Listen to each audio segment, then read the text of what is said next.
আমাদের চ্যানেলে আর মাছের অনেকগুলি রেসিপি কিন্তু শেয়ার করা আছে, তবুও দেখলাম আজকে আর মাছ রয়েছে ফ্রিজে, আর হাজবেন্ড বাজার থেকে ছোট ছোট কচি কচি অনেক বেগুন নিয়ে এসছে। তাই ভাবলাম আর মাছ আর গোটা বেগুন দিয়ে যদি একটা রেসিপি করি।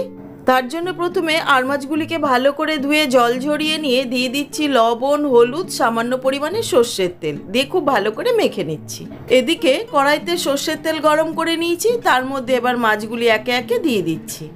এদিকে একটা মশলা তৈরি করে নিচ্ছি, তার জন্য দইয়ের মধ্যে হলুদ গুঁড়ো, জিরে গুঁড়ো, ধনে গুঁড়ো, কাশ্মীরি রেড চিলি পাউডার, গোলমরিচ পাউডার, অল্প একটু আদা থেতো দিয়ে ভালো করে ফেটিয়ে নিলাম। এদিকে মাছগুলির একদিক ভাজা হয়ে গেছে, অপর পিঠটা উল্টে দিচ্ছি। এইভাবে উল্টে পাল্টে মাছগুলিকে লাল করে ভেজে প্লেটের মধ্যে তুলে নিচ্ছি।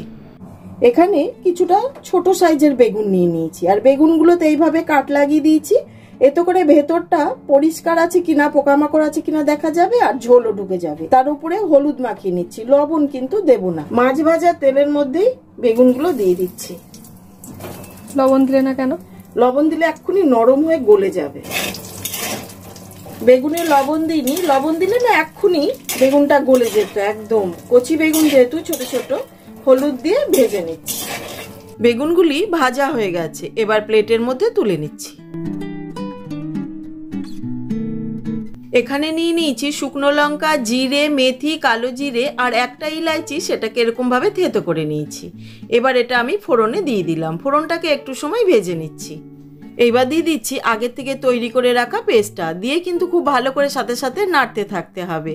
তার সাথে দিয়ে দিচ্ছি প্রয়োজন মতন লবণ, আর মশলার বাটিটা ধুয়ে সামান্য একটু জল দিয়ে খুব ভালো করে তেলটা ছেড়ে আসা পর্যন্ত কষিয়ে নিচ্ছি।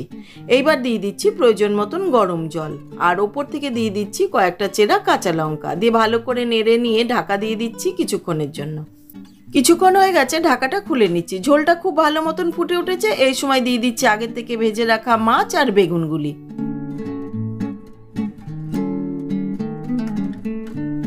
একটু সময় মাছটা দেওয়ার পর ফুটিয়ে নিয়ে দিয়ে দিচ্ছি সামান্য একটুখানি চিনি, আর ওপর থেকে দিয়ে দিলাম কাঁচা সর্ষের তেল।